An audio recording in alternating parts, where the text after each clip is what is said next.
yeah, just to give you a little bit of background about myself.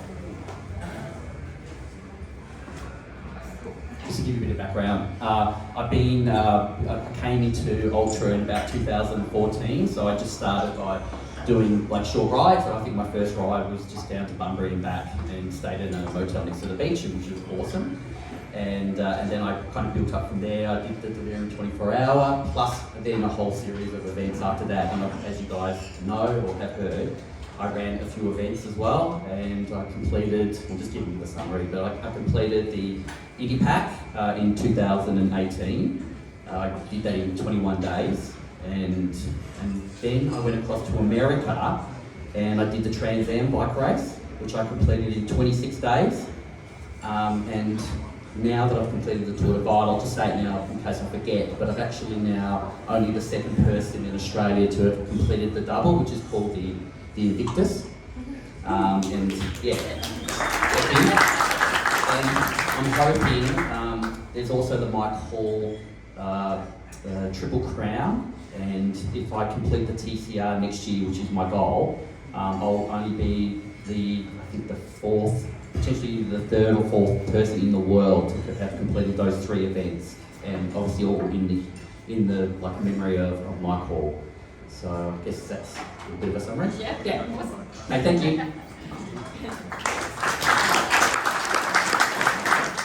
Yeah, I should say also that Damian was definitely the one that got me into ultra endurance riding. So back in 2019 was my first introduction to that with the Great Southern Ultra Challenge. So that was the 1600k on road, and was very happy how that went. I thought I was going to do it in 8 days, 200k's a day, and I did it in 4 days and 4 hours. I was like, got to do more of these, and done more of his events, and obviously lots of other events since then. So anyway, so onto the Tour de Vide. We thought we'd start with a bit of a summary about some of the videos that I took along the way. So I put together this short video. I must say though that it's all the beautiful scenery, so none of the hard stuff. We'll talk a bit more about the hard stuff later. So we'll start with that and enjoy. Yep.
Everyone can hear me? I just want to put things into perspective just first. I took 750 photos and videos, okay? And I spent more time on the event, and Sacha was focusing on freaking kicking ass and coming to female, obviously. So I think we should have a round of applause at least for knowing that. Which is just incredible. So I had tough decisions today with the photos and everything. We're not showing you all the photos. There's too many, and we don't want it to go. We don't want it to go all night. So we're kind of giving you a little bit of talking points, but we will encourage you to kind of you can actually have a look at many more photos on our social media as well. So anyway, just start with that. Yeah. Good. Yeah.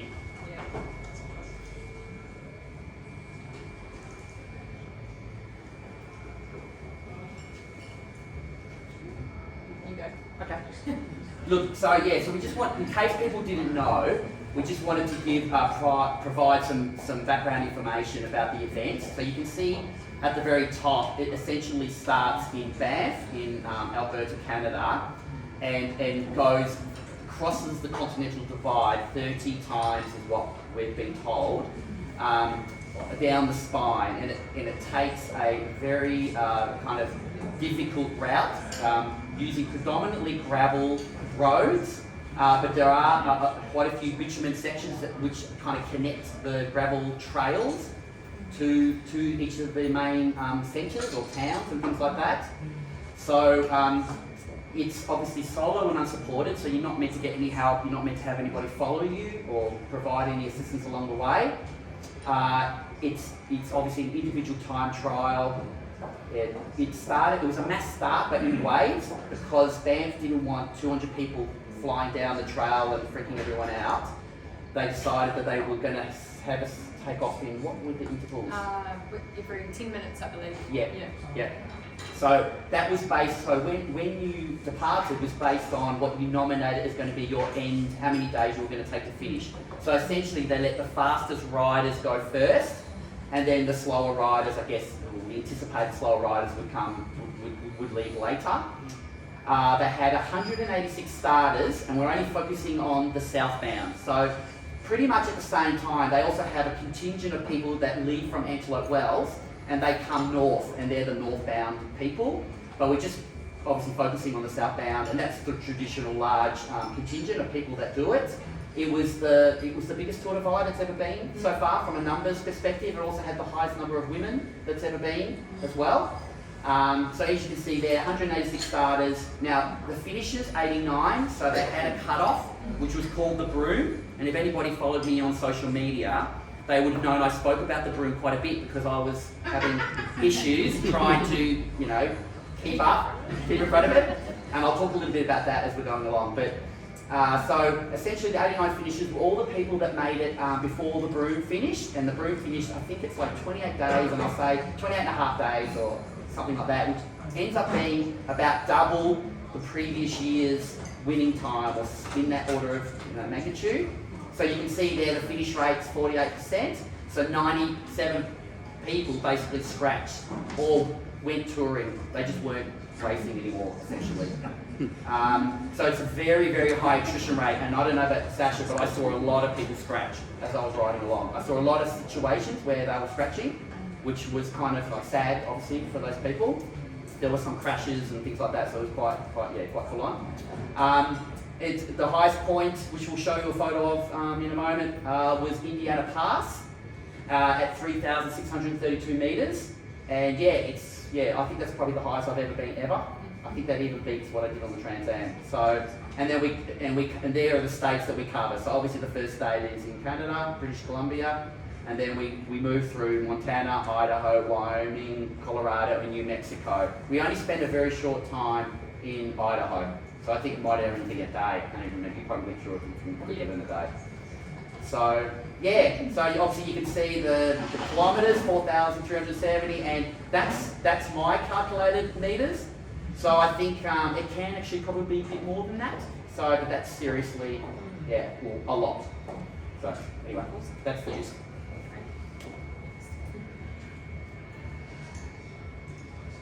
Okay, so this is just a slide. I know it's hard to see, but this is about the biggest I could probably make it really clear, but the text starts to go blurry. But you get to see here essentially the profile, and you can see all the little named places. There are obviously the passes or the towns that we pass through, and you can start to see what it's like. I mean, how crazy it can get. It really builds up, and then towards the end it gets seriously hard, and I know Sacha's going to probably want to talk about that as well. So look, we've done a bit. Do we want to have any questions, or do you want to add something? No, if anyone has any questions, just go ahead. What's the off-road, on-road ratio? I think it was over 90% No. off-road, wasn't it? Well, there's some, yeah, I don't actually saw it. yeah, I've seen statistics, two statistics, between 70 and I've also read 90. Now, what was your thing? I'm thinking closer to 80, 85 or something. Yeah. What do you, I mean, there I wasn't don't that know, to be many. honest. It's quite an organised event, you know, so these kind of things we're not sure about. But it's definitely a lot of Yeah, so there's probably the main road section is probably more towards the end where you get a couple of maybe 2-ish days where it's predominantly road, but then you move back to gravel again. So yeah, and there's a small amount of single track, but that was only really a couple of sections. And yeah, there is some quite rough stuff in there as well, so it's not just smooth, nice smooth gravel. yeah, so what we'll do is some of the photos coming up, we're going to show you Yeah. how much hiker bike We've got there was. Was there any other questions? Just on what we've spoken about so far?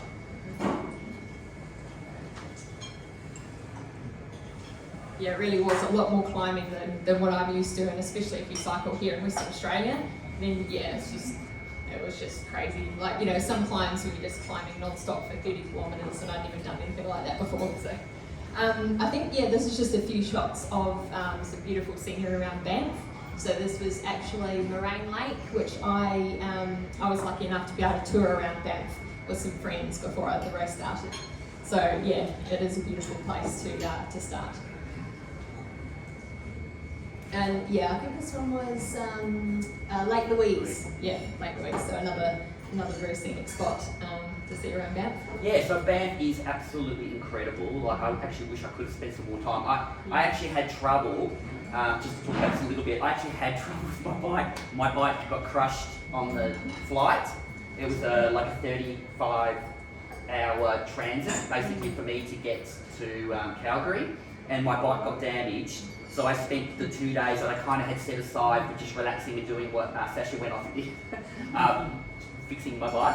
So yeah, so I was really appreciative of seeing these photos. I thought, there's something beautiful there. Yes. The trouble was I didn't start the race very rested as I would have liked, as well as I would have liked to, because I was too busy hiking and seeing all the scenery. But anyway, I don't regret it now.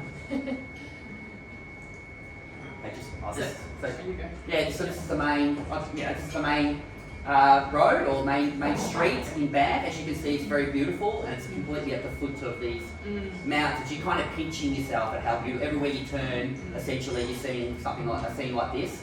And it's a big tourist town, super popular, and yeah, I could highly recommend going there. I mean, if you could go in winter, which I know it's really big on the skiing side of things, but in summer it was absolutely pumping, and heaps of people be hiking and riding their bike and mountain biking. They had like bike shops that were catering for that, and I think they had like over 100 restaurants. So it's like, seriously, if you like eating food, I mean, you could just go crazy. But yeah, it was awesome. I mean, they had like a bike valet as well. So they had this area where you could ride your bike and that actually paid someone to look after your bike. So you didn't even have to lock it or anything. They just had it in a bike valet area, just right in the middle of town. And this area is almost closed off. As you can see, it's like pretty much people just walking around. And it was amazing. Okay, so this, I'll just talk to this one. So, because Sacha didn't get a chance, you didn't have any photos of the start? Yeah, probably just included. Yeah. So essentially the start, it's not the actual start per se, it's just where the waves of people begin from. This hostel is quite famous. It's where a lot of riders will spend the lead up time. And then we kind of, there's like a neutral zone, so we go off in waves, and then we kind of go down to the trailhead, and it's not until you get to the trailhead, which is maybe like a couple of kilometres down the road, that you actually begin the gravel section and I guess the race officially starts. So it's just very friendly, leading in waves, and then you go down, and there's no one organising anything. You just get told what your wave is. There's nobody there to start you or say anything. You're just watching your time, and then your group kind of builds, and then your group starts. Essentially, that's how I remember it. I mean, I remember did you get a chance to speak to a few cool people? Yeah, I actually, I met Leah Wilcox, so if you're familiar with the ultra endurance world, she's like one of the best. She is the best woman rider in the world, so I was like, fangirl. She was really nice, it was awesome.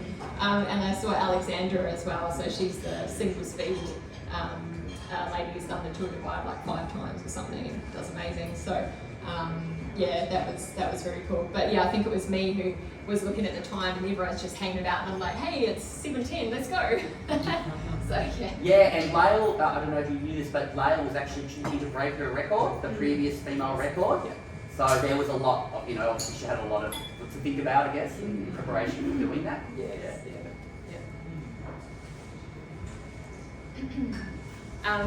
Yeah, so this was actually, there was a few professional photographers out on course, and this was on the first day, so you can sort of see some of the mountains in the background. I really didn't take many photos the first couple of days, but I got some of these photos later, and yeah, there were a few photographers out on course, and they usually hide themselves, so you didn't even know that. Actually, I did see this one, but yeah, a few others. I don't know if the other ones are there, but yeah, that I didn't even know they were there. So I guess it's how it should be. Same thing. Oh yeah, Yeah. same guy. Yeah, same guy. Yeah, different spot. Yep. Got more of the mountains in the background in that one. Yeah, and the biggest why you moved around. So this is we're going to talk about this for a little while. yeah, so this is Coco Pass. So this is the first major challenge of the course. I was lucky enough to do it during the day, unlike Damian. So I actually took a photo. This may have been the first photo that I actually took. And because I actually stopped because I was so exhausted from pushing my bike. So I'd probably been pushing it for maybe an hour. I remember seeing Alexandra, and she had a really light bike, and she was just pushing up like super fast. And I was struggling with my heavy bike and over all these rocks. And I said, how much more of this? And she said, it's probably about an hour in total. I feel like it was a little bit more than that, but yeah. Yeah. How long did it take you, Damien? 4 hours. But I was also the last person to come through at night. I was determined to go all the way through to Fernie in one go. And I'll show you the next photo. But it was absolutely brutal. I didn't see it during the day. It seemed like a tunnel to me. It's like how you can just see. We're talking seriously, Steve. That's over 20 Yeah. degrees gradient. I wouldn't have thought we were pushing our bikes. I was more likely carrying my bike. Like I was having to lift it and then. Yeah. Like there were a lot of boulders around. Like baby head-sized rocks. So it was quite a challenge. And it went on and on and on and on. And as I was going up, a lot of people did the sensible thing and just started finding flat spots and camping and just waiting it out, like waiting till the morning to finish it. But like I said, I was so determined that I kind of went through, and I was the last through at night. And not only is it hard coming up, it's actually not as hard, but quite hard coming down. You kind of have to hike your bike down, take your bike down, and you can't just free ride the section. So yeah, it was a shock, and I was surprised. It was probably one of the I don't know, how would you have rated it? It was a lot harder than I expected. Yeah. Somebody had warned me that there was 2 main hyperbike sections. Of course, I was pushing my bike so many more times than that. But I knew that this was coming, and that this was meant to be one of the most challenging ones. Yeah. And like for the next 2 days in the race, I had such a sore upper body from this. So yeah, it was. It's called Coco Plains or Pass, and it was actually only added in 2019. By a madman in the US. Came with the idea because traditionally they went on the road just around the Fernie, which was really straightforward. I think it's even mostly bitumen. It's not even hard. So they actually added this whole section where you actually cross over this mountain range twice. You do it in one direction, and then you come down the valley on the other side, and then you come back over again. And I think it ends up being, it ends up being almost 4,000 metres between the start and Fernie. So anybody who did it in one go was seriously doing a big ride. It wasn't a small.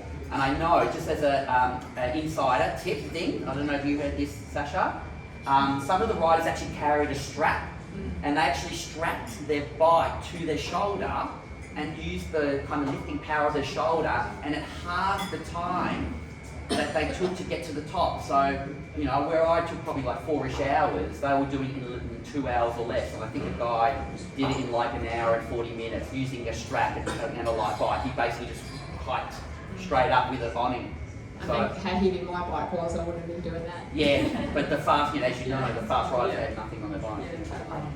Some people took hiking shoes, and then they would throw them away in the first town. Specifically for this, like just old shoes.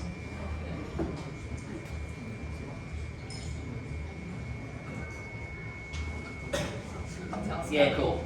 So we're kind of jumping to the next most serious. I mean, it was hard. I'm just trying to think of the complexity compared to all the toughest climbs, but it's called the Wall. It's quite famous. It also got added in 2019. I'm not sure what the alternate route was at the time, but a lot of people talked about the Wall. There was a lot of history and a lot of kind of people, referring to it as being a very difficult climb. Now, how was it for you when you came through? Because you came through a lot faster than I did. Yeah. I think I didn't try and push my bike like a lot of people did. Did you push as well? Yeah. Okay, because I actually shouldered my bike because it was so steep that it was hard to get traction for the feet as well. So I felt like, it would be hard to control by pushing. So I actually, but I mean, I got to the top and I remember being so exhausted. And even the top of this steep bit, it still kept going. So, I put my bike down, get off my shoulder, but I still had to keep pushing for quite a while. So, I was utterly exhausted by then. And I hadn't slept much at that point as well, so that doesn't help. Yeah, so when I went through, you can't see it at the moment, but it had been raining, and it also rained, obviously when I didn't have my camera, taking a photo when it's raining, but it was so slippery. That was one of the worst parts about it, because you just couldn't get your shoes, even with these really good mountain bike shoes, it was super hard to get traction. And I ended up having to, even though we're not really meant to, there was a guy whose bike was ridiculously heavy, and there was a log. Remember there was a log, fallen logs, and it was almost impossible, if you had a super heavy bike, it'd be almost impossible to get your bike over it, and I just helped him lift it over. I mean, you're not meant to, but I did anyway. Do you know what I mean? That's how hard it was. I just said, mate, there's no point failing here, let me just help you get it over, because it was hard. Yeah. I've heard of a few other people helping each other as well, and they were saying, you need to arrive there with somebody else and you can help each other. I was like, no, that's not what the stress is all about. So, it's like, I'm doing it alone. Yeah, fine. So I did mine alone, and obviously Sacha did hers alone. Did anyone have any questions about anything so far? Just chime in? Yeah, just stick your hand up or whatever. Yeah. Okay, this is me, obviously someone took a photo of me.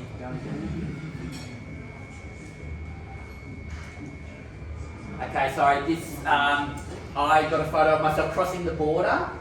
It was really interesting because I had to do all this paperwork and sign a form and pay this, and it took a while to get through for me.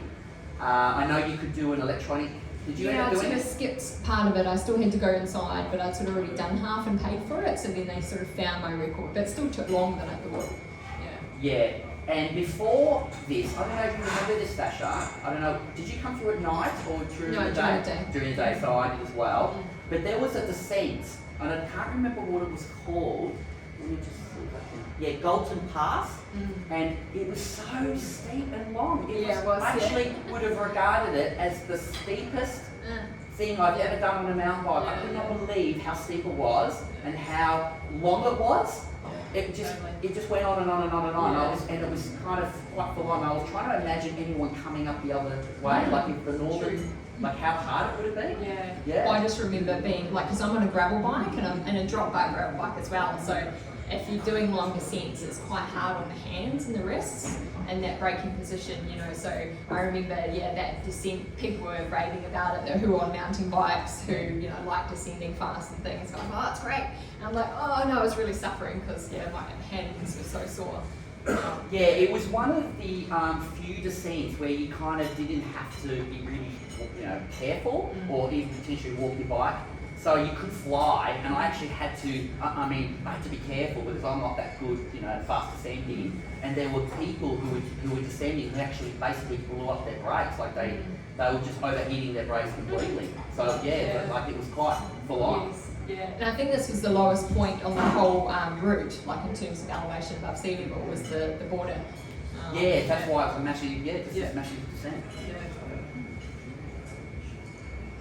Okay, so I'm just some beautiful scenery. Yeah, so this is what you see a lot of in Canada and Montana. Was a lot of this, I don't know, I was just calling them pine trees, but somebody might know better what they are. And some, relatively smooth gravel, but there was obviously some hard bits in amongst that. Of course. Yeah.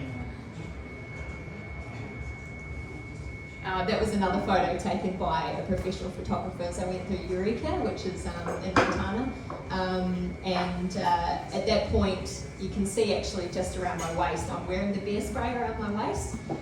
So I was lucky enough not to see bears while I was riding anyway.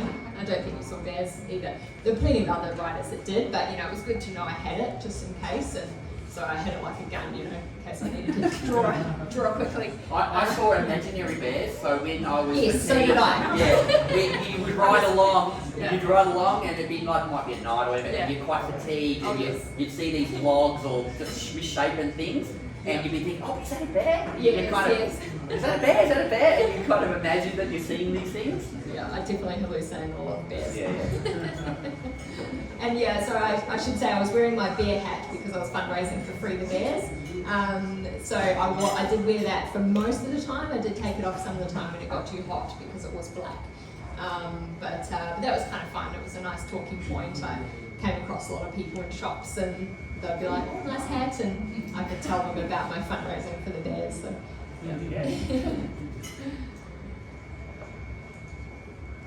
so this is a small place called Ovando in Montana. These guys, very tiny, I mean, I don't know if you call it a village, it's so tiny. But they're super supportive of the Tour Divide, and there's a lady who works in one of the shops and she's coming and taking pictures of everybody. And they even have, so this was the main shop that people go to, but I think there are a few cafes and things. There's a cafe, Yep. I just went here and got the usual hot dogs, so I was eating a lot of hot dogs along the way, and anything I could grab, fruit pies and chips and cookies and soft drinks and all the good stuff.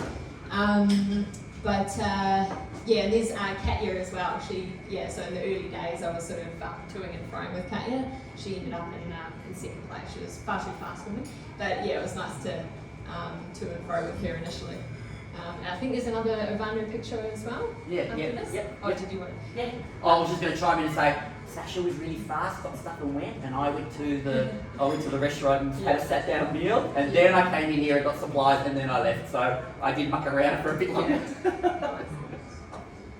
So I think that picture shows in the background you can see some of the bike-friendly free accommodation that you can stay in. So they've got like a tiny house and a teepee. So anyone cycling through here, if you're doing the Great Divide Mountain Bike route or to the Tour Divide, and I think Lael may have slipped in, and a few people on the Tour Divide stayed there. So it just didn't work out in the timing for me. So I think this photo was taken by Kathy, the lady I mentioned. Lovely lady. Yeah, and it was like a farming area is my memory, quite a lot of farming area, but it's still nice to be able to get in something and feel more protected. So if you were worried about animals or bears or whatever at night, rather than wild camping where it gets a little bit more sketchy, we'll talk about that in a minute, but it's just nice to know that you can just jump in one of these and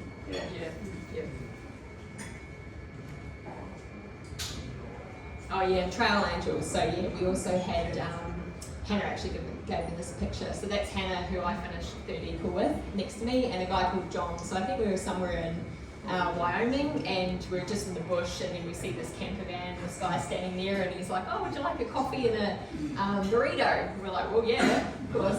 So there were lots of Trail Angels along the route. We didn't necessarily always come across them, but sometimes they just left like an esky with water and sometimes a few chocolate bars and things. But I think, Damien got a... Yeah, I've just added this. So I kind of join these photos together so we're talking about the same thing. So I really had one kind of good trail angel, someone who actually came looking for us and stopped with all the riders. And I'd already stopped and I'd already eaten, but I thought, oh, okay, that's great. And then I met her and had a good chat with her, and we she just offered me a few drinks, and she had that for every rider that came through. And that was after Breckenridge, where there was a trail called the Gold Dust Trail, and it was actually very technical and quite unusual in the way that it kind of had all these, had this funneling kind of trails, is how I roughly remember it. And I thought it was really interesting. Yeah, just more like a mountain bike single track. And it was quite rocky, and there were patches of snow around, and so even on a gravel bike, a loaded gravel bike as well, it was quite a challenge.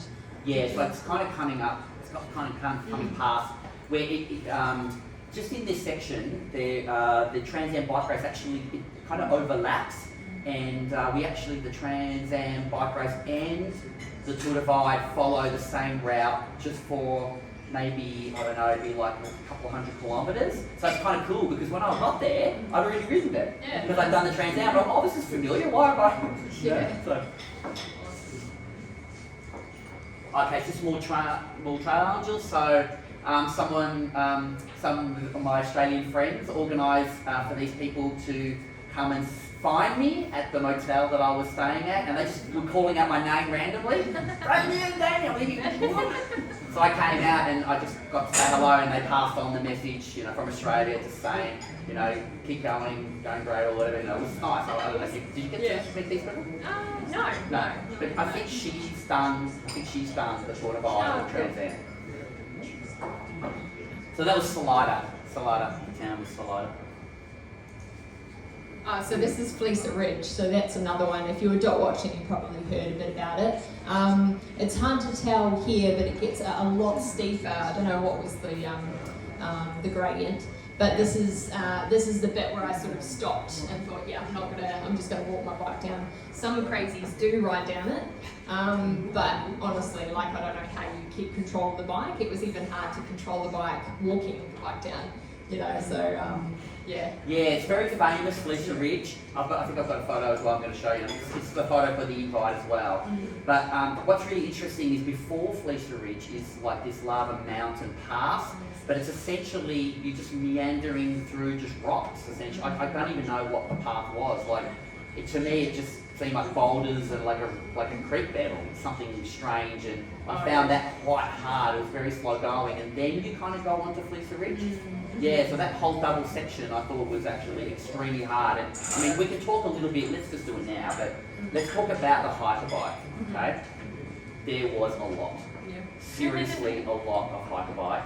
I mean, I can't even imagine how many hours, but I think it would be days, 24, 48, I don't know. I walked my bike a lot.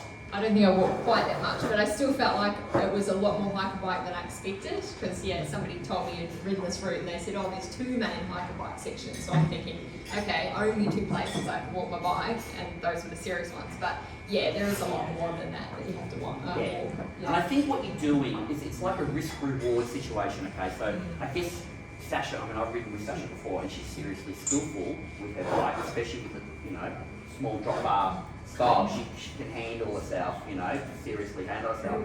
Where I'm new to mountain biking, so I've only come to mountain biking in the last 2 years, and I've probably done, you know, less than 10,000 kilometres in total now. So I'm still still feel very new to mountain biking, and I'm not really willing to take too many risks doing crazy climbs or descents because I'm scared of crashing. Now, there's more of a story to crashing later, but essentially my risk reward was I'd prefer just to walk my bike a bit slower, knowing that I was going to be safe.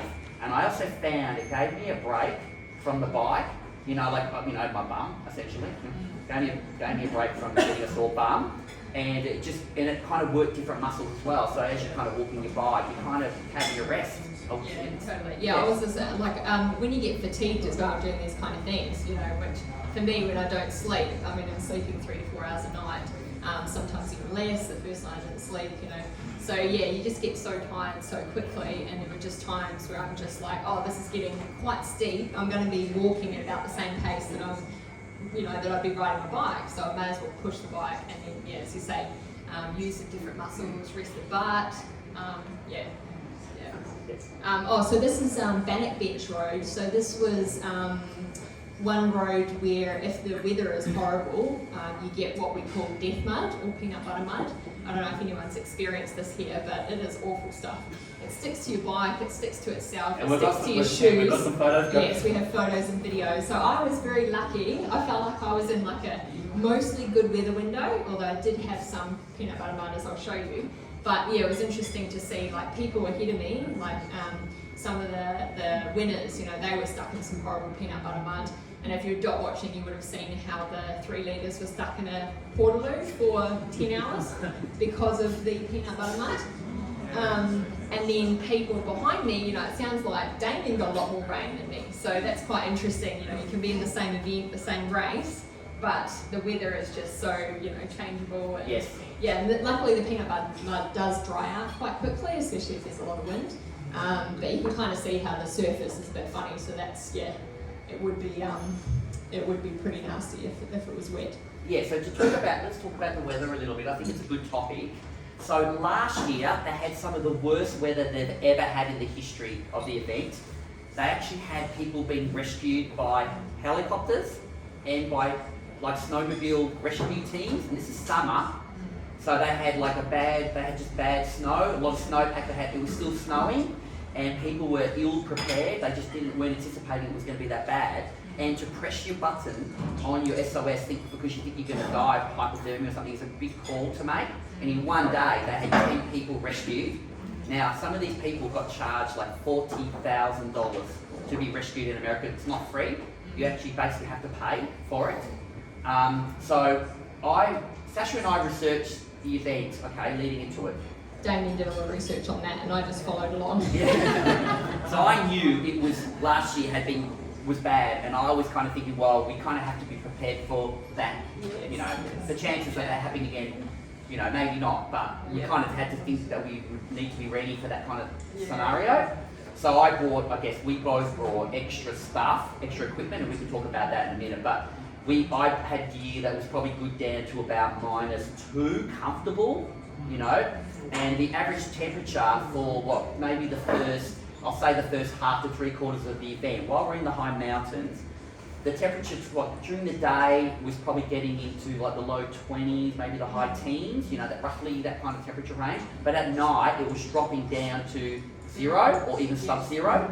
So many a night, and Sacha did do a lot of camping, a lot more camping than I did, but during the night it was cold. You'd wake up in the morning, and it wasn't raining thankfully, but it was cold. I don't know, what was your experience? There was one night where I think I was about 2,000 metres elevation, and I remember my Garmin saying it was 0 degrees when I started in the morning.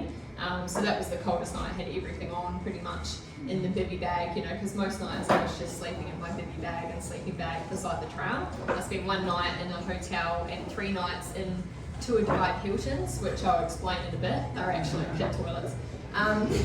But 3 degrees warmer than the outside according to my Garmin. So you would walk in and you're like, ooh, it's really warm in here. I'm staying in here. I think this was the day after that 0 degree day, so it was still pretty cold here because the sun was rising, and I would have kept going because I was trying to get to a campsite, but I just could not stay awake because often when I was descending I would just keep falling asleep. But it was just I'm actually kind of glad that I got to do that during the day because it was a scenic bit and I would have missed it if I had carried on, so some benefits there. This is a bit about my bike. So this was actually taken in Perth, hence the red gravel. So for the bike geeks, there's all the details about my setup. So I have a dynamo hub so that I can actually that charges my light. I've got a backlight as well as a front light for this one. And I have a USB charger as well, so I can charge my devices directly from the dynamo, or I can charge a battery pack, and then I can charge my devices, phone and whatnot, from the battery pack. Because I also have a light on my helmet, and that's a battery light, so I do need to charge that from the battery pack, most of the time I was from the battery pack. As I mentioned, I'm on a gravel bike, drop bar gravel bike, and I add on aero bars. A bit about my equipment. So I have, most of my bags are thanks to Bike Bag Dude, so that's the really nice purple bags there. So handlebar bag roll, I mainly had sort of a mixture of my bivvy bag, which is Mountain Laurel Design Soul Bivvy, and that's completely weatherproof, which is great. And I had some clothes in there because, as Damian was saying, I feel the cold quite a bit, so I was taking, sort of some extra layers in preparation for the possibility of, there being snow and down to 0 degrees and whatnot. I've got some warm clothes. I had my sort of charging cables and battery pack and passport in there. I've got rain pants for this event from Ground Effect, which is the brand that my rain jacket is as well. So that's a New Zealand brand, great stuff because made for the New Zealand weather, wet weather.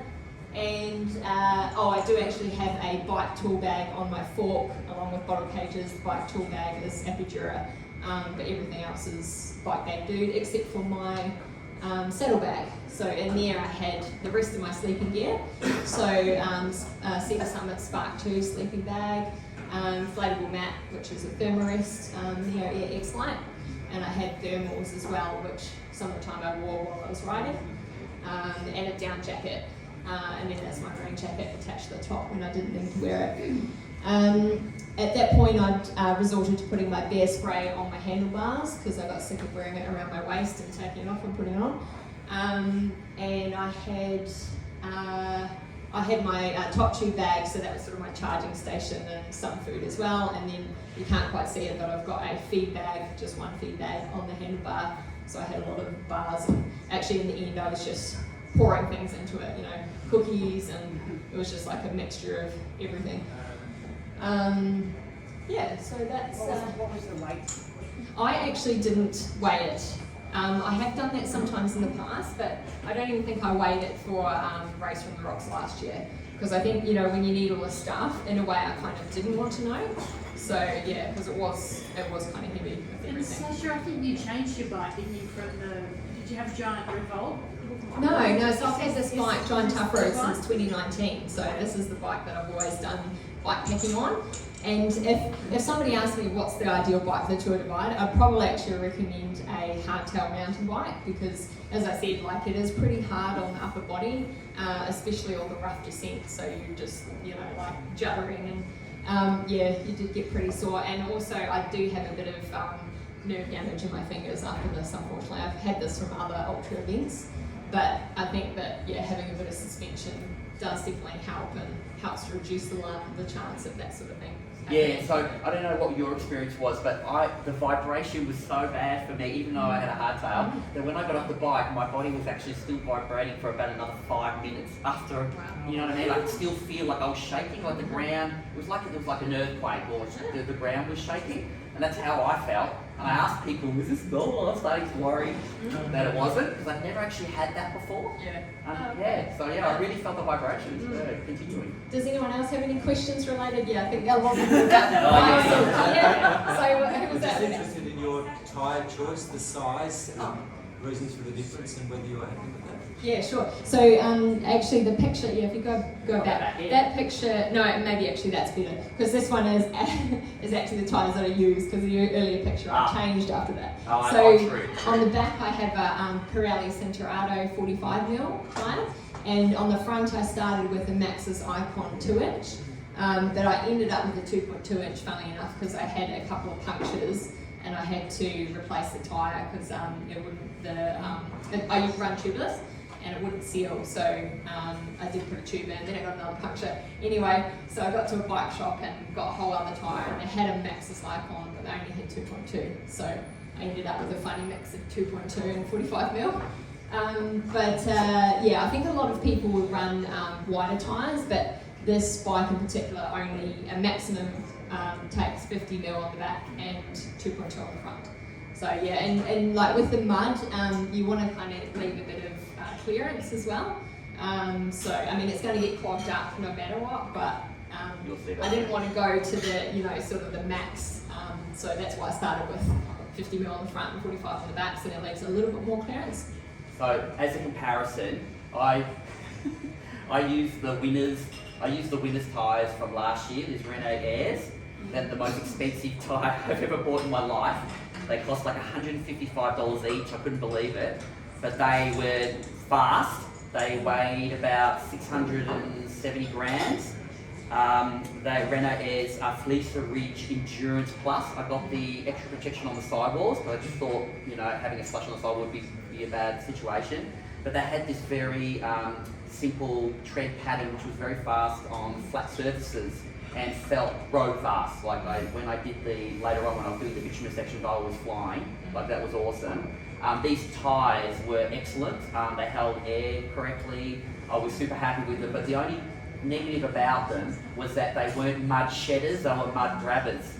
The tread pattern was conducive to holding the mud and not letting it go, so I think I suffered quite a bit in the sections where there was the peanut butter death mud. Yeah, so they were 2.2s. Yeah, but otherwise a fast tyre. I think there were some more questions back here. Yeah, Phil? Simple question. 200 kilometres of the worst of Munda Biddi, say Munda into Alberta, compared to 200 kilometres of the worst of Tour Divide. Is it comparable? It's hard to compare. I mean, I'd say it depends on the conditions for sure, because as you see, some sections I would fly through because I got good weather, and maybe then Damian got stuck in peanut butter mud, or like some, as we were saying about last year, there was a lot more snow, and not just the fact that people got rescued, some people would have to push their bike through many kilometres of snow, and the worst we had was, what was it, like 20 metres or something? Oh, snow or hardly? Yeah. So I think that was the worst stretch, was just pushing the bike over a few metres of snow, But the death mud, I had hours of that in some sections out of Lima. It was so bad we had to walk just basically in the fields next to it for hours to avoid it. But I'd probably say just because of, even if you're not thinking about the conditions, because of the likes of Coco Pass and things like that, that would be one of the hardest, and the wall. So I would say yes, a hell of a lot harder than A hell of a lot harder. Yeah. I thought my previous hardest was the race from the rocks. We went from Sydney to Adelaide, and they had a very high attrition rate. But this was the hardest thing I've ever done in an ultra ever. Yeah. So the good thing about Race from the Rocks is it was the first bit that was very rough, so you sort of got through that in a few days or so. And whereas this just kind of, it's so long, so it just kept going, and you're so tired and everything already. Yeah. I think we had another question over here. So my saddle is a what's it called? Diva. Help me out if somebody thinks of the brand. Salitalia Diva. Yeah. So it's like a woman's.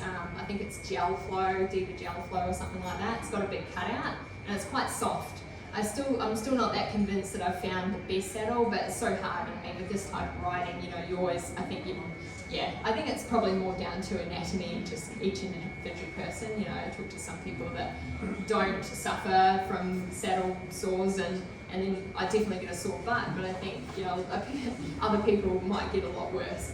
This was probably the worst ride in terms of that. I actually ended up with Fixamo all over my butt. So if you've, I don't know if you've experienced no Fixamo, but it's great for when you have those kind of issues. So it's like a second skin. So look it up. Just don't rip it off. You just got to let it come off by itself, and then replace it.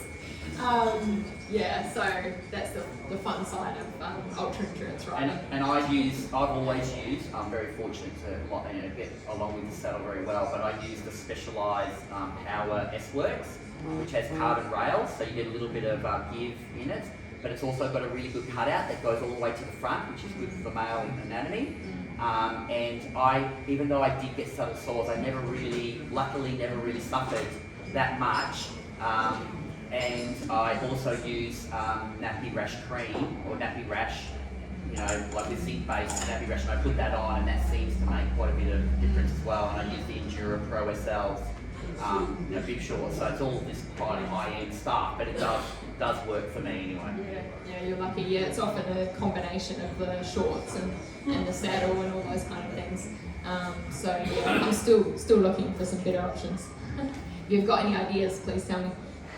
Any other questions? Yeah, Mike? Looks like you've got a new tyre on there. Which one? New tyre on the front. Oh yeah, so I did start with a new one, and then that was the 2-inch, but then I ended up replacing it. So the one they gave me in the bike shop was the 2.2-inch, also Maxxis Icon. That was a tan sidewall. But anyway, I'm glad that I didn't have any other problems after that. Yeah.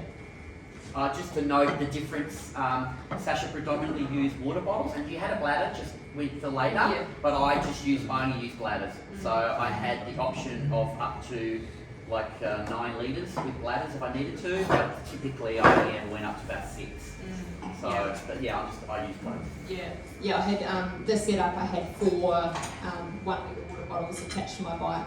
I think actually in the end, most of the time I was carrying a bit too much water, but it was so hard to know exactly where you're going to find water. And definitely in New Mexico, it started getting really hot, and it was a lot harder to find water. So there was one stretch where we talk about the hike and ride in New Mexico, probably a bit later.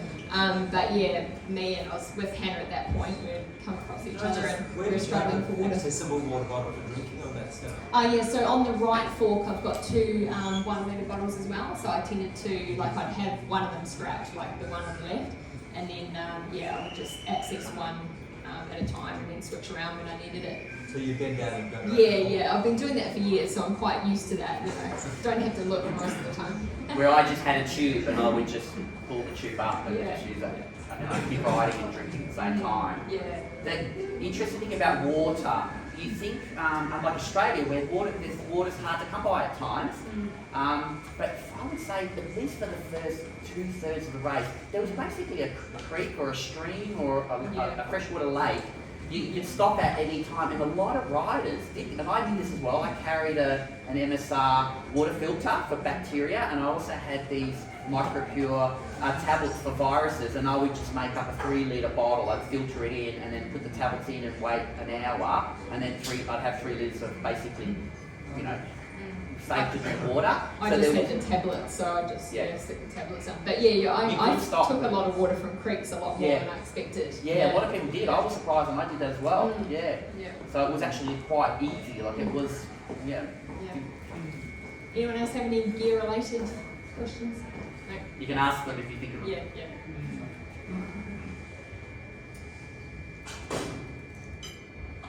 I think this was somewhere in Montana, if I'm correct, but I was just quite amazed because, Montana, I'd spent so much time in the pine forest and going up mountains, and then you're like, Montana has some flat country as well. I mean, still surrounded by mountains, so you're kind of like in a bit of maybe an alpine plains, something like that.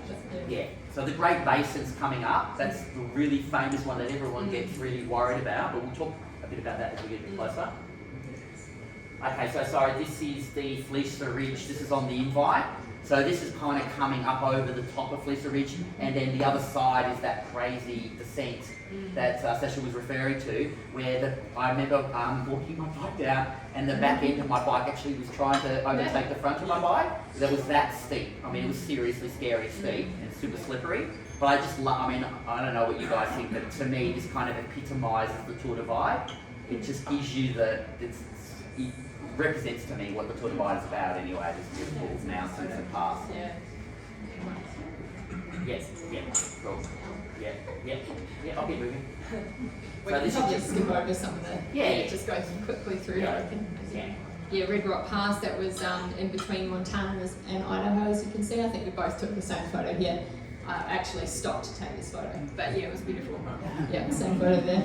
I was lucky, I was with people, so they took a photo of me. There was a guy from Canberra, from Australia, and he happened to be there, and it was nice that he could take a photo. Yeah, nice. And sometimes I got people, just random people who were in the area, to come and take a photo. One of the first snow bits, I was quite excited about that. And that was, soon after I got into Idaho, but I could skirt around that bit, so I didn't have to go over it, which was nice. Now, when I got here, the snowpack was melting at about 3 inches a day at that point. So to be honest, when I got to this section, there was no snow, is how I remember this. So, yeah. Yeah, as you can see, this was my favourite spot for storing snacks on my Erin bar. They were goldfish crackers.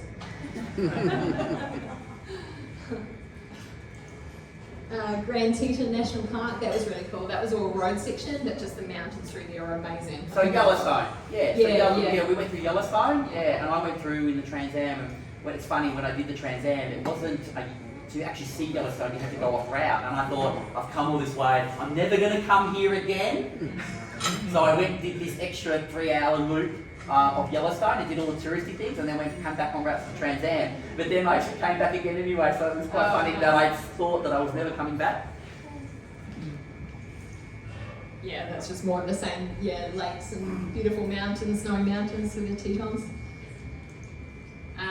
So this was before the Death Mud. This is Togwati Pass. I just love this mini lake at the top of the steep mountains behind. I think the next one will be the Death Mud. So you can see there how it's clogging up, the front and all around the tyres and everywhere. And it just, you end up having to carry a stick with you and just attach it to your aero bars, because often you just can't go very far and then you've got to try and prop the mud off again. And it's just awful stuff. Oh, it's incredibly depressing when you start hitting it, because you kind of start pushing your bike and it collects so fast and you've barely moved like 10 metres and your bike is just chockers, and you're just kind of strategizing in your mind about things you can do, which we'll see in a second, that you come up with ideas about how you're going to get through it and without having to actually deal with the mud the whole time. And you often can't even push your bike anymore because the wheels will stop turning, and you have to be careful because people have broken derailleurs, and I remember hearing about a guy that probably more than one person did it, but broke their derailleur. So this was another, I also had the mud at the top of 2 class as well. This was actually at a section, I think it was out of Lima, and it was very unassuming. I thought, oh, this is going to be great. I had a tailwind and it was going to be relatively fast and flat, and then as soon as I hit this, but this went on for kilometres and kilometres, and so I think I walked my bike for 3 hours to get around this particular, but I think because you got through and maybe it hadn't rained, and we had just had rain, so once you got rain, I mean, you can see there, I've already tried to scrape off a heap of it, but you can just see how bad it was getting. I mean, it was just ridiculous. You just you kind of want to cry. But I didn't get that in the second stretch, thankfully, but I think there might be, if you've got a video, is it? Oh, do your shoes first. So it just sticks to your shoes as well, so you just feel like you're clumping around with these massive boots. It's awful. And I was admiring the view as well, because it was nice, but but I was having to push my bike. Hopefully you can hear it. Oh yeah. I don't know.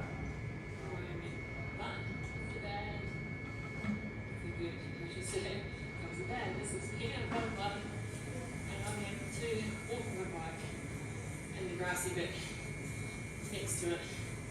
I did try riding the grassy bit, but still somehow picked up all the mud.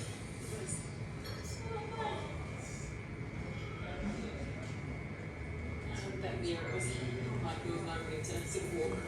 I had to carry my bike.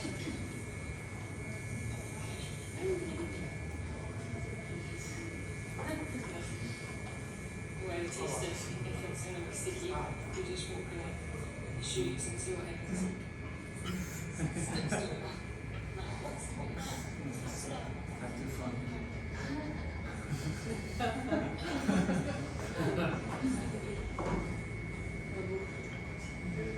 Sacha, what shoes were you wearing there?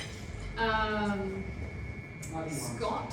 I can't remember the exact. I know they're Scott brand, but I think they're I've got men's shoes just to give it a bit more of a wider, because your feet can expand and you can get some bad foot issues as well. I mean, I did have quite sore feet the first couple of days, so I always recommend getting a bit bigger, and I need wide ones that've got bunions and things. So, I think that's just playing again. Yeah, I am. I'm playing again. I had Shimano ME7s, which were excellent. I mean, they had great grip, but I had the same problem. Obviously, it's just when you get mud on your shoes, and you have to kind of get it off. The only issue I had with this lot of hyperbike, I was getting a little bit just in the heel area. With the foot expansion and things like that, I was getting a little bit of rub. I've never done that much hyperbike in my life, so the shoes, I thought, what could you expect? But it didn't stop me from walking, but I did notice how much rub there was, at times, just with hyperbiking, essentially. Yeah, I like my shoes, they're a bit more sneaker-like. Some people have a bit more sort of road shoe, stiffer style, but that does make it harder for hyperbike and things, so mine at least have a bit of a give. And so this is Vaslav, the guy from Czech Republic. We were kind of running into each other a bit. And so after we couldn't push anymore, there's just too much mud, not enough grass on the side, so we actually had to lift our bikes. But so heavy, and it's already a heavy bike, and then it's got mud attached to it. I mean, you try and scrape some of it off, but still heavy with mud. So we were carrying bikes, and this was the way of resting, just leaning forward and resting the front tyre on the ground just to rest the shoulders. But check out that scenery. So I think it took about an hour or so to get through this mud. So I did find it pretty exhausting, and that was the only night I spent in the hotel was that night after the peanut butter mud. because I was going to go up and over another pass, and I was like, oh, I know I'm just going to end up exhausted and pushing my bike more than needed. So yeah, I'm just going to sleep in a hotel and yeah. So. Yeah, and you can see here that there's quite a bit of a sheer drop off.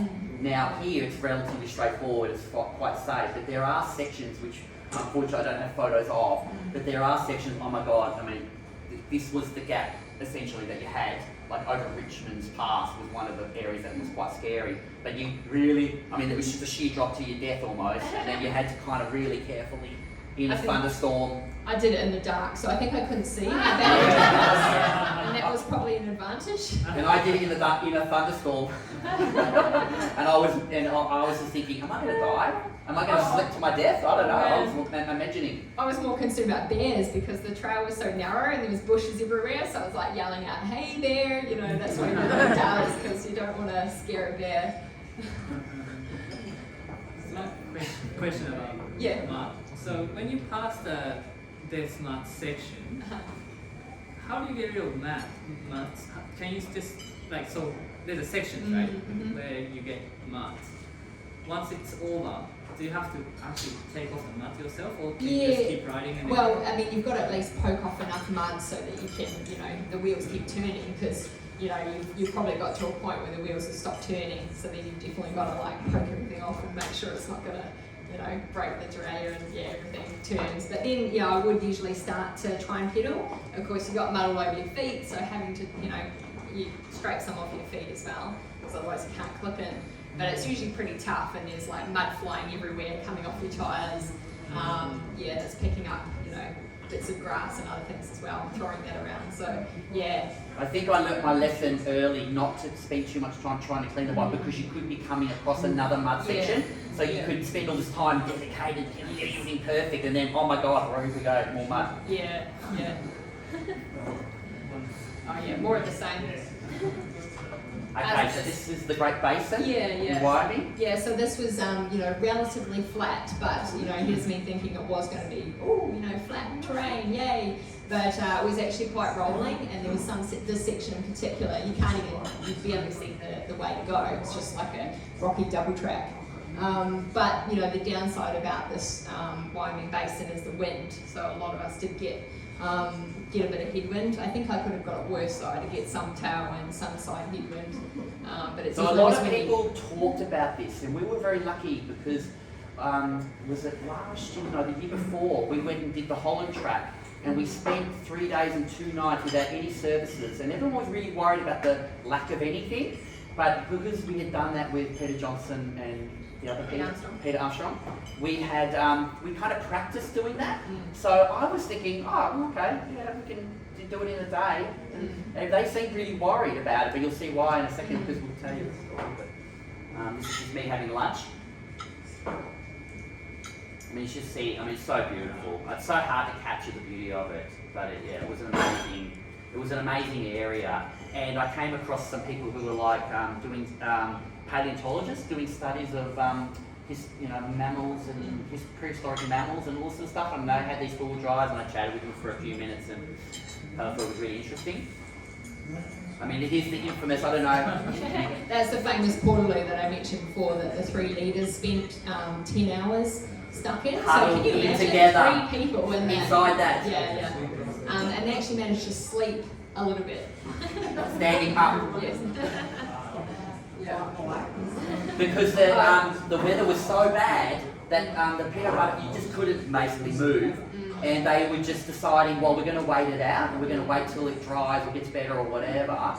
And yeah, that's what they had decided to do, and it's become... There was a storm. There was a storm, correct. Massive storm. They got stuck in there. Yes, I mean the storm would have been bad, but they weren't going to be moving, because as soon as the water hits that trail, it's death mud the whole way, and you basically, I don't know how you get through. But we're talking some pretty experienced riders who made this decision. Yeah, and they did, like, in the morning, they did try and go out and see if they could get through, but they couldn't, so they sort of stayed even longer. So they were trying, you know, but to move forward, but it just wasn't going to be, they weren't going to get anywhere very fast.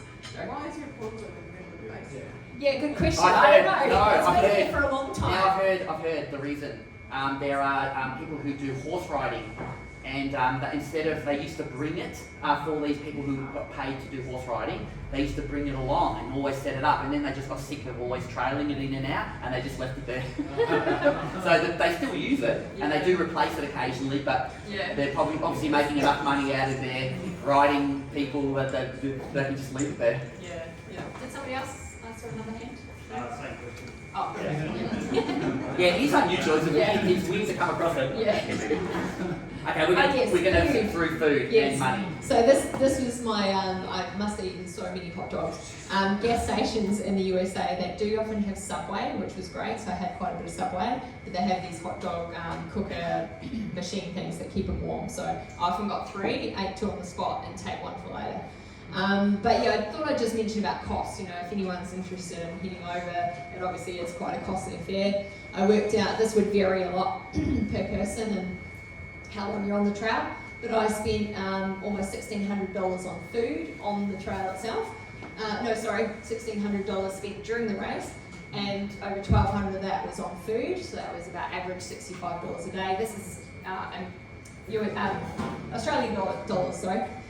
So already converted, and I spent 1 night in a hotel, which was shared. It was $95 and $240 at the bike shop for a new tyre and bits and pieces.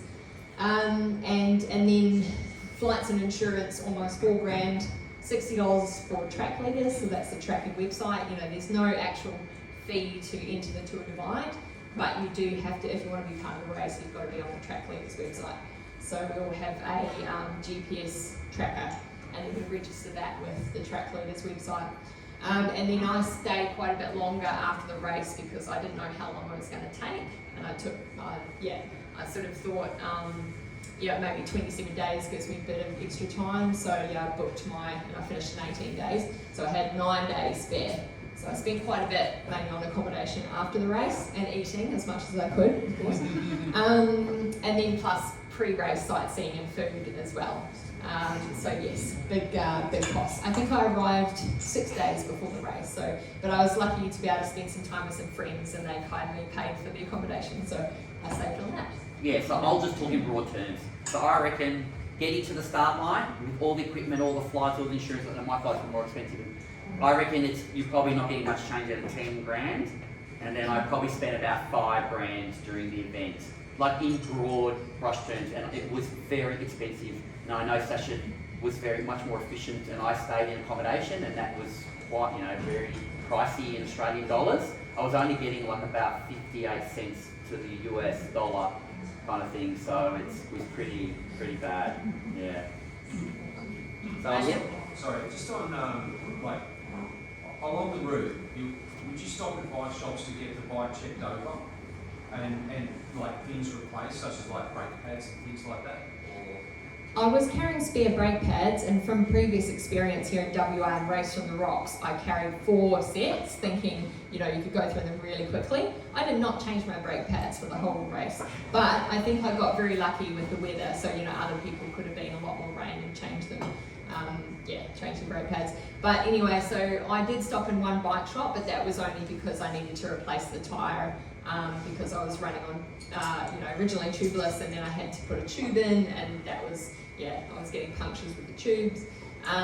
So that was the only reason. I did carry a chain, not everybody will do this. I carried a chain and then I replaced it a little bit before halfway. But I wouldn't, myself, I probably wouldn't have bothered going to the bike shop if I didn't need to replace that tyre. Yeah, so I, because of the previous year, how bad it was, I had heard someone needed 6 spare sets of brake pads, so I took 8 sets, thinking, I better have more than I need, and then my front set went all the way through to the end, and I changed my back set once preemptively, just thinking, because the back gets really hammered with all the mud and all the grime and everything. And I did stop at one bike shop to fix the gear cable because it wasn't installed correctly before I left Australia. Just unfortunately it wasn't done properly, and I was having a lot of shifting issues. So, and he just said to me, don't change your chain or your cassette because they're warm, but you're going to get to the end and there's no point just changing your chain. That was his advice at the time anyway, and I did get to the end on that. So I basically changed the gear cable, the rear pads once, essentially. But there were quite a few people that had a lot of mechanicals and changing bottom brackets. That was some of the people at the front that had a lot more bad weather, a lot more mud, so that can really mess with a lot of things. Question for Damian, because I didn't affect you. Was there competition for hotel rooms? Yes. All the riders? Yes, so because I was, I think I was in a group there was quite a few people trying to stay on the broom. So yeah, to be honest, I struggled. I was having serious problems. Like if you didn't ring them the day before, many a place I tried to ring to get a plat, I couldn't. It was fully booked out, and I ended up having to either just continue on and camp or find like some weird alternative accommodation options, like that just weren't mainstream, I guess. But yeah, I really struggled in some of the sections, and a lot of places that they're having wage problems. Like they can't get staff. I'm not sure how bad it is like here, but they just can't get people to clean the rooms. So that a lot of places had rooms available, but they weren't getting them cleaned fast enough, and therefore they wouldn't give you a room because of the fact that it wasn't clean. So. A good trick that I've heard is you can just say, I don't care if the room's not clean. So there were Tour de Bike riders that would get a room because they would give them an unclean room, But as I said, I slept beside the trail, and the first night that I slept, it was in grizzly bear country. And you can, it's okay to do that. People were saying, as long as you separate the food from you, so try and hang it in a tree. And the first night I was trying to get to a campsite because the campsites had bear boxes. And then, I thought, I'll just keep going to the campsite, but I just could not stay awake. I was on a descent. And then, you just stop caring when you're fatigued. So I was just like, stuff the bears, I'm sleeping right here. But it was funny, I was almost surprised when I woke up in the morning and I was like, I'm still alive, no bears ate me, no bears ate my food. I was having a dream that a mountain lion was coming around and looking over the top of me. I just was, having this strange dream. Here's some of the food, like I would go to Subway, I'd eat a footlong, and then I would buy a footlong and take the footlong with me on the ride, and then I would eat that for the next section. One great thing about the US is the food, massive food. And like the soda fountains, you get these massive drinks that were over 1 litre, soft drinks. Yeah, they're just like unlimited refills. You just buy a cup and just keep going up. Then all the sugar you can get. This would be like the kind of food that you could buy in shops and things. You just carry it along, and it's just easy because you can just rip it open. This is like hitting dominoes and just smashing a pizza. Brush Mountain Lodge. Yeah, you can talk about it. So Brush Mountain Lodge is very famous. One year it was raining and all the leaders couldn't move, so they basically got stuck there for I think a couple of days-ish. It was quite an extended period of time, the leaders. So it became, and it was in a video, a movie, a documentary on YouTube, and it became quite famous. Anyway, it's like a pay what you think place. Now Sacha went through and didn't stay, but I couldn't resist the lure of the place. It's very, it's like a honeypot where you just want to be there. It's so much fun. I completely almost forgot about the race. I just wanted to stay. It was so much fun. They do say it's a trap. If you're trying to race, and I knew that, so I planned no, I'm just going to get some food and then move on because I can't resist the food. Kirsten, who's the owner of the place, she made me pancakes and it was just amazing. She gives everybody hugs. But you arrive and they say, put your laundry in here, and I'm like, no, I'm just going to stay dirty. I don't have time for that. It is an amazing place. It is amazing. It's so cool. So that was just, I think Bus Love took that. So just some of the rocky trail, but that's not even that bad. So there was, obviously I wasn't taking photos when it was really rocky. So unfortunately I just don't have pictures of the worst stuff, but when you're going down descents over many kilometres, even this on a gravel bike with no suspension gets pretty hard on the arms. Another photo by Bus Love. Just, variation in scenery.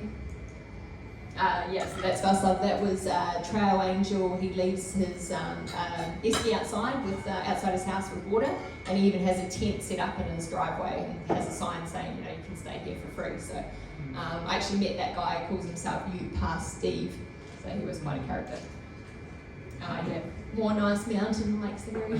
Maybe we could skip through. More pine trees, lots of that. That was the Gold Dust Trail, so the single track. That was actually, it looks quite nice and flat, but it wasn't. There was a lot of that was an easy. Yeah, exactly. That's probably why I'm taking the photo. And food on the aero bars again. I ate a lot of these cheeses, so they're like cheese flavoured crackers. can't remember where that was exactly. Was that that might have been the descent to Salida? That was really nice actually. Yeah. Yeah, but long descent. That's Colorado, I should say. This is Colorado. Yeah. So this is Marshall Pass. I can't tell you the name of the lake, but we'll have a fun. But it's just so beautiful, man. Just climbing up out of Salida, and then you see this. Oh, it's just to die for. So lovely. Yeah. And we've got a couple photos. Sacha had somebody, and then Yes. I had somebody. Hooray! To have someone help you take photos. Yeah. Oh, here we go. Yeah, so this is the Tour Divide Hilton, as it's called. So I spent 3 nights in these pit toilets in various places. But as I said, very warm. You obviously got an ensuite. And you can take your bike in and you can shut the door and lock the door. And then so bears can't get you, and also Tour Divide riders, other riders can't get in. And the first night I spent in a pit toilet. That was the first night I slept, actually. Yeah. And yeah, there was a rider that tried to come in, and it was quite funny. So he like tried the door, and then I thought he would go away, and then he actually knocked. And I'm thinking, why would you knock? You know, and I was just like, someone else is in here. He's like, oh. So yeah, I think it's fun that I got in there first. But yeah, I was like spending a lot of time like fantasizing about finding a pit toilet to sleep in. Yeah. You know, 100%. it was so much warmer. You're just Yeah. protected from the Yeah. elements. Oh yeah. And you don't have to worry about the bears. They stink in Australia. Yeah, Yeah, I know. weren't that bad, were they? No, I never. I mean, you know, I guess I only showered Don't once forget, in this, Sacha right? might have stunk. Yeah, exactly. I think I got used to my own smell. So no, really, they were good. You know. So I went to this a town called Basin, and we got there very late, and everyone else was staying in a community hall, but we knew we got arrived too late to do that because you had to pay someone to go in there. So we went to this RV park, and we were thinking, oh, we could just camp on the ground where it was really cold. And then one of the guys who had also arrived at the same time, he said, hey, let's go over here and have a look at this. And we found a laundry, and we thought, oh, what if we slept in the laundry and we put money in the dryer, and then we closed the door, and that's what we did. And then we just packed up really early in the morning so no one would know we were there, and then we just took off and no one even knew. But you know, we didn't leave any mess or didn't wreck anything or do anything, and it had a water thing, and it was awesome. Yeah, that's great. Warm Yeah. and with a heater on. Yeah, exactly. Yeah. Yeah, it helps when you're only sleeping for short periods of You time. can either So you be- don't. You're usually arriving late at night and leaving early in the morning, so you don't have to worry so much about like somebody else needing to use the toilet or Or the laundry very in this few people case. around. Yes. I mean, that just gives you an example. Just camping, while camping, I have a bivvy and just a mat and a sleeping bag, and I had the bear. So you can see I've got the bear spray right next to me. I had that every night, and I've hung my food up in a tree away from me. So yeah, you just you're thinking something's going to happen, but luckily it doesn't. Okay, this is a photo someone took of me to give you some idea. Now, this is still not the worst of what it can get like, but this is like, at this point in time, I think it's like 0 to 1 degrees. I've got every single piece of clothing that I own on, and yeah, just hiking probably for a long time up this one. Yeah, that one was tough. Yeah, that was a tough I one. remember it. Yeah, you can see it was I was also pushing for some of it, partly because I was tired. You know. Okay, so this is some beautiful. Yeah. It's coming a bit later.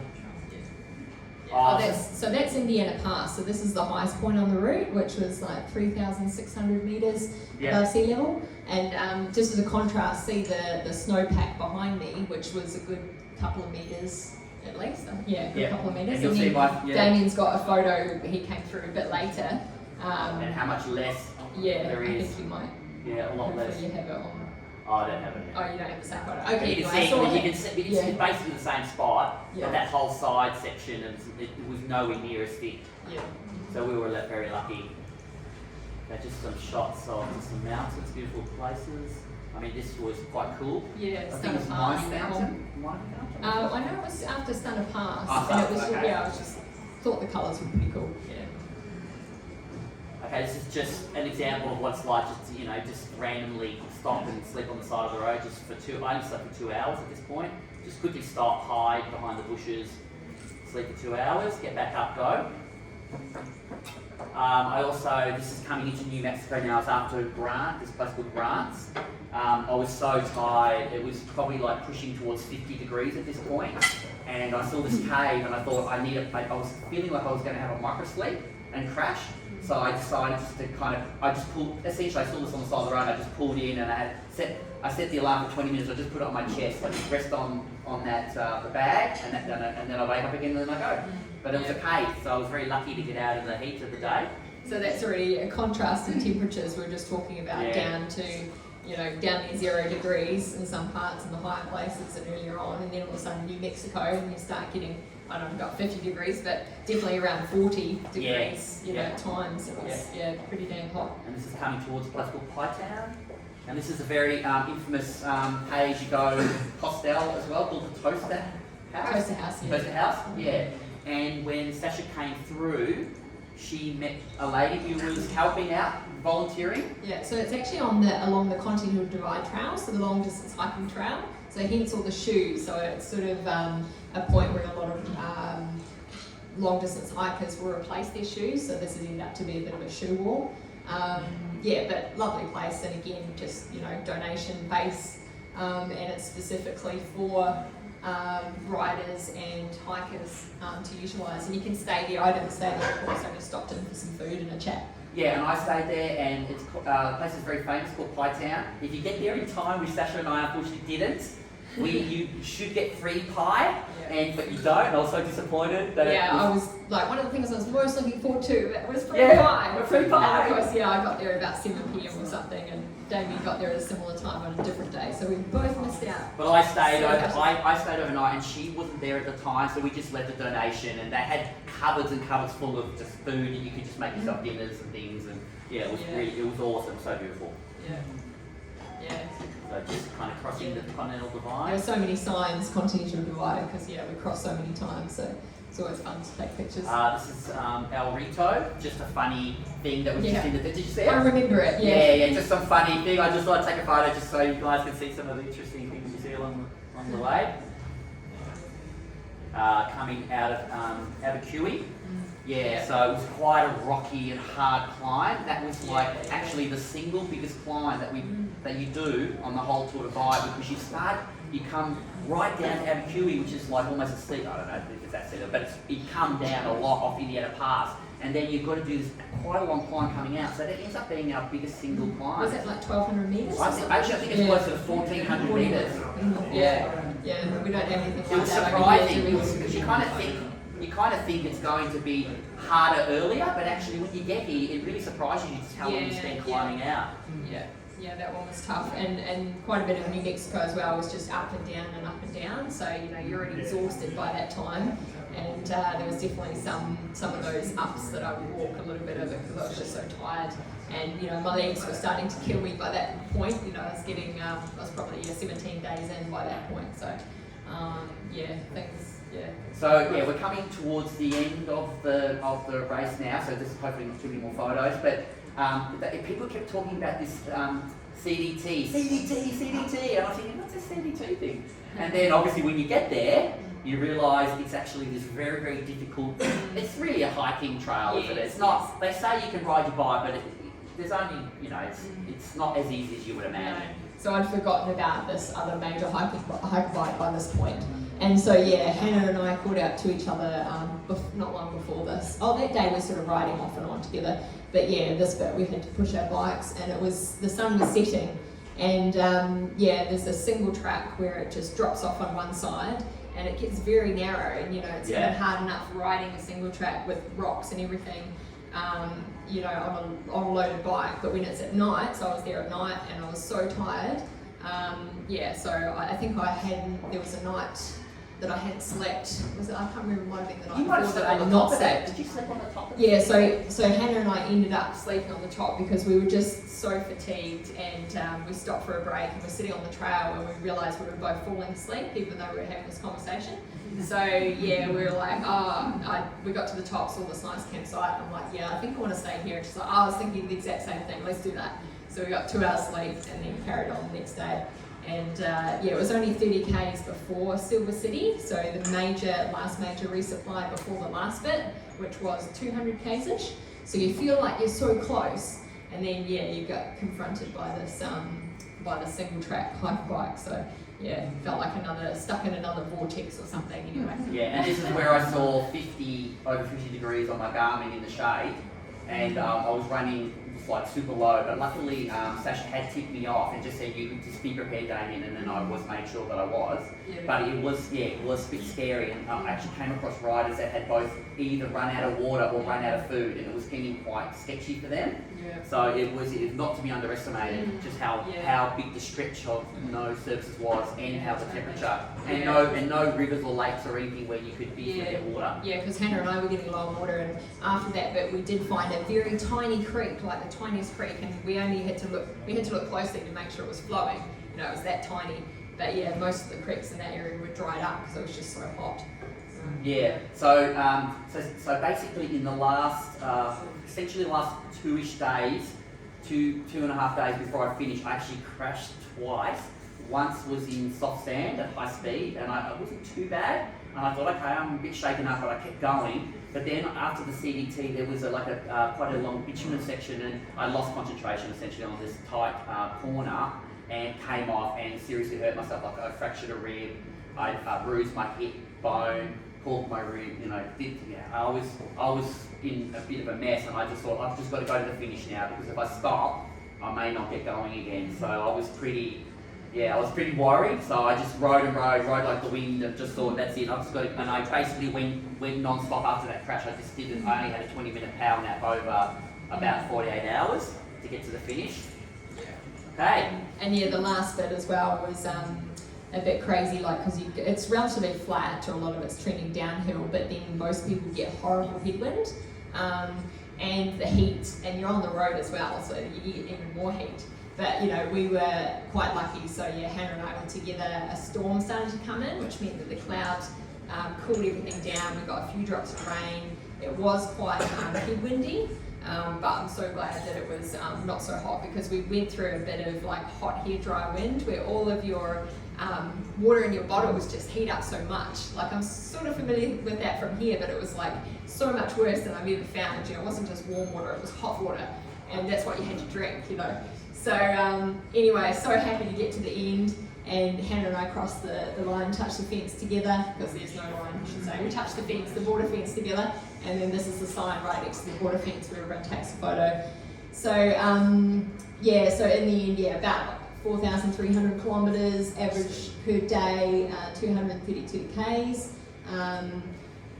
So I got 52,870 metres total elevation, which is a little bit less than Damian, even though we did the same, but you know, different devices get different numbers. So the average per day, 2,858 metres elevation gain. So over 18 days, that's, you know, that's no mean feat. My biggest day, although that was 38 hours because I didn't sleep the first night, so that was the first 2 days. I did 485 Ks and 7,585 vertical metres of elevation.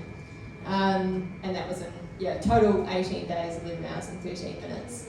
And down the bottom I say, as I said before, 1 hotel room, 3 nights in 2 Divide Hiltons, and 1 shower. 1 shower for the whole thing. Yeah, that's my choice. So, with the benefit of hindsight, what were your key learnings, and what would you, if anything, change if you were to do it again? Yeah, it's a hard one because, you know, sort of saying I wouldn't mind trying to reduce my weight a bit on the bike, but then again, you know, I was quite lucky with the weather conditions, and as we mentioned, you know, it could have easily gone the other way and been horribly cold, and then, you know, I would have appreciated having everything. So I don't know if you have any ideas about. So weight, definitely trying to strip more weight out of the whole thing. The other thing is I would have gone for a flat pedal, no clip. I would have gone for no clip, because I was for me, I was like biking so much. Actually, it was getting quite annoying having to clip out all the time. And I saw a lot of riders had flat pedals, and they were just getting on and off all the time. So I would probably drop back to a flat pedal. Would be the biggest thing for me personally. I like clip-ins, but clipless. Yeah. So I would use the same as what I did. But I would consider using a hardtail, although that would be hard because I'm so used to my Tough Road as my bikepacking bike, and it's a gravel bike, you know. But yeah, if I did again, I would seriously consider taking a hardtail just for a bit more comfort over the long distance. And I would actually seriously consider taking a dually, like a Wow. dual suspension bike, because I saw people with dual suspension Yes, bikes, yes. high-end ones that worth like 10 grand or Mm, whatever, but mhm. they were flying down those descents, like they were just leaving everybody for dust. Yeah. I don't know what the advantage is over the length of the event, but to me, they just seem to go so much faster. Look, definitely as a minimum a hard car, for me. Yeah, it made a big difference, especially because I'm not very skillful going on the descents. So I need the surety of having that suspension track, the terrain, so I wouldn't crash. Yeah. So, you get to the end, you have your photo taken, you touch the wall and everything like that. Then what do you do? Yeah, good question. Well, The photos. yes. Yeah, well, there is a guy who lives 75 kilometres away from the end, and so he takes it upon himself to come and collect riders, which is so awesome, and bring them back to, he's got what's called the bike ranch, the Cheetah Bike Ranch, and then he'll help people get onwards transport, because even where his bike ranch is, it's still in a tiny place where there's no buses going there or anything, so he'll get you then to a bus stop where you can get to Tucson or Albuquerque or a place like that to fly out. So that was great, although if you arrive in the middle of the night, then he's not necessarily going to come get you in the middle of the night, so some people would just sleep for a few hours until the morning, just in their bivvy. It's not a popular border crossing, so it's safe and there's nothing much happening, so it was actually closed when we were there, so there's nobody around except for us. But when I arrived, there was actually a film crew, because they were waiting for Alexandra and they're doing a documentary, and because there were so many women doing this Tour Divide, 18 in total, which is apparently a record, which is awesome. And so they were wanting to film some of the other women finishers. And Hannah and I finished together, and Gail finished only 18 minutes behind us, which was so cool. And then Hannah had a couple of friends there, and so we were getting waited on. They made us tacos and gave us drinks and gave us chairs and somewhere to put our feet on, and so it was actually really cool. Probably one of the coolest finishes to an ultra ever. Yeah, like Jeffrey Sharp, I think. Jeffrey Sharp. Yeah, and you pay him a donation for what he does, but it is awesome. He comes and gets you, and he just takes the pain away, and he even helped dismount my bike and helped me get it ready for transport, and he's got bike boxes as well. So gives you some undies and some flip flops. Yeah. Actually, weirdly. this is a t-shirt that he gave me, so it's just he's just got men's clothes. So I was just bumming around Tucson in men's baggy clothes, but this is my only souvenir t-shirt, so I thought I'd better wear it. Yeah, Phil? Watching the ladies race at the front end was more entertaining than watching the guys win. And you were, credit to you were racing against female royalty with bike racing world. You had professional pro racing cyclists behind you, keeping up. That was incredible. The question is, how do you keep your head in the game over so many days? Good question. Yeah, because I thought before this race that I was mentally strong, but there were definitely times that I was questioning that. Like on day 2, I rode through the first night. I think that was part of it. That I was so fatigued. I knew that if I slept, that I'd feel much better. But I had so many things going in my head. The pressure of the competition and all of that. And I don't know, I just was like, oh man, this is going to be the last long race that I ever do, and I'm still kind of holding on to that a little bit, but I know I've started to forget about the pain to some extent.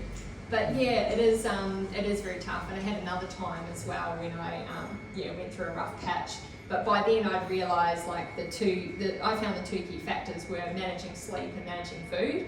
And sometimes, if I was riding during the day and I'm like, well, I slept not that long ago. Okay, I think what I need to do is just stop, have a break, shove in as much food as possible. And then, that, in that particular occasion, an hour later, I felt on top of the world. But of course, that's, anyone who's done ultras knows that there are ups and downs. But I experienced them to a greater degree than I'd ever had before. But I guess for me, I am quite determined and stubborn, so it's just keeping on going, you just got to keep going no matter what. So even though I went through this hole emotionally, I was still carrying on, the food and the sleep, you've just got to try and get, as much, try and get a balance, I guess, with sleep, but with food, it is hard to eat enough calories, because, when you're doing that kind of distance and that much climbing and on that terrain, it is really hard to get it in, especially my style of racing is just, not really, I don't sit down to eat. I did that once on the whole, twice, sorry, because I did it at the Brush Mountain Lodge. So most of the time I'm trying to eat on the go, or at least I'll like grab some stuff, stand up, try and shovel it down while I'm sorting out my stuff, and then carry on, so that can be hard to manage. But, I don't know if you ever...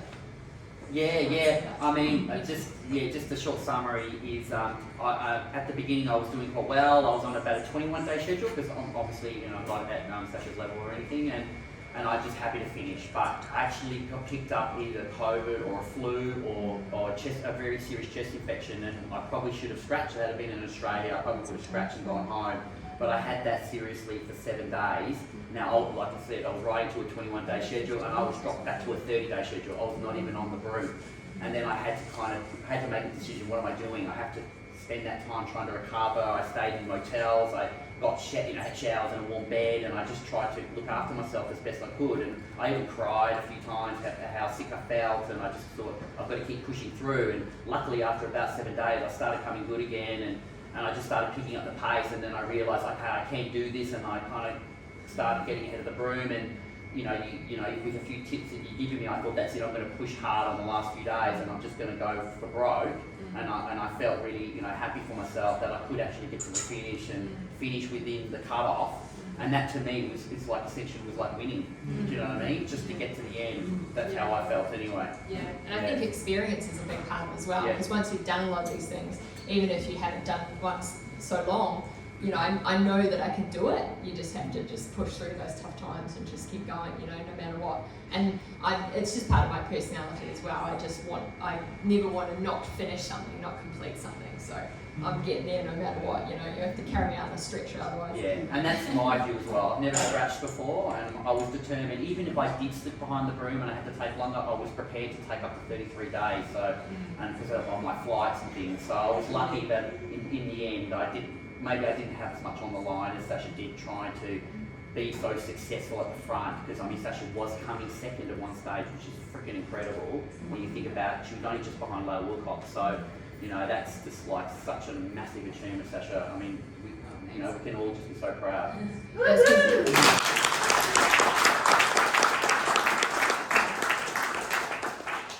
That was only because I didn't sleep on the first night, so I managed to stay behind Leo, and then I was like, I can't keep doing that. So this was Gail on the right, Gail Brown from the UK, and Hannah in the middle, and me on the side. So we're obviously pretty stoked to finally finish. And Hannah and I, we've become friends by that point, so there's no way we could just battle it out to the finish. So this is the car that comes and gets you, and he just straps your bike next to it, and he's just so organised, isn't he? He just flies in, he knows what he's doing. Yeah. He knows what he's doing. As Phil mentioned, there was a bubble of pink dots, so all the women were pink on the track leaders. So there was quite a few of us all riding, kind of close together, and this is some of them. So I, obviously Gail was at the finish line with me because she finished just after Hannah and I. And then April Drade, she's from originally from Adelaide but now in Melbourne, so some of you might know her. And she works for Curve? Yeah, she now works for Curve. Yeah, she did the Rider Run, and she did Race from the Rocks route separately from us doing it in the race. And also Marie from Canada.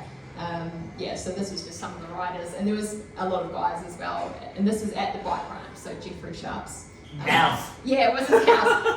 He's got rooms out the back, but he actually just opens up his house pretty much. So we're just hanging out in his lounge, and he's just like, eat whatever you want, and we're all going nuts. So this was a whole bunch of us. There's guy all over the world, Belgium and the US and Canada and New Zealand and US again.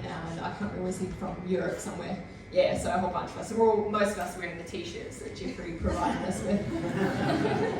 Okay, this is just obviously me at the ranch with a few guys. There was Tim Allen from New Zealand. That was the guy on the left who had come to pick up this guy wearing the blue. His name was Jeffrey as well. And it's going to blow your mind. He's like 67, and he's done it in the fastest time for anyone, the oldest person to beat the broom in the history of the event. So to even meet the guy, I was just so impressed. If I can be riding like him when I'm his age, I'll be absolutely stoked. So yeah, and his friend actually picked us up. We were very lucky. Sacha had to get a Greyhound bus, but this guy came and then he just said, yeah, you can come, and we just basically piled our bikes into his. And he actually lived in Tucson, so he just took us there. So we were very lucky for that. Oh yeah, so just some of you may have heard it already, but I was recently on the Hidden Athlete podcast, episode 94.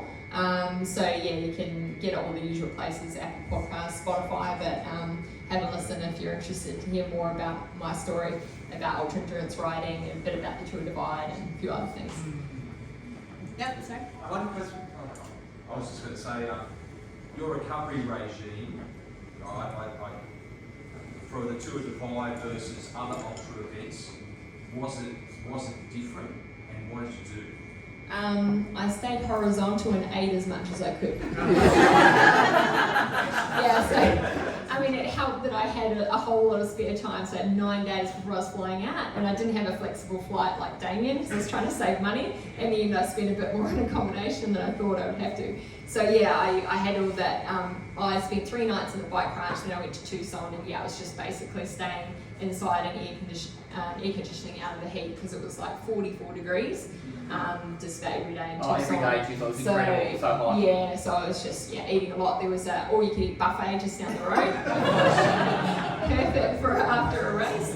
So to be honest, I don't have much of a regime except for do what I want, eat what I want, rest as much as possible. But your sleep is always a bit, well, the way I do things, these events, I'm sleeping 3 to 4 hours a night, some nights not sleeping.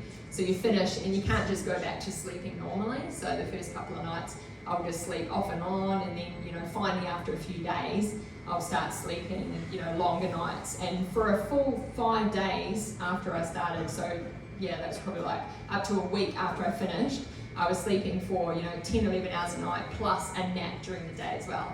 So it just shows how sleep deprived and how exhausted you are, and you definitely need that rest time, yeah. Somebody else had a, So compare that now to a road race. Because these sections are so tough, I mean, would it have been maybe nicer to have a simpler route, but still have beautiful scenery?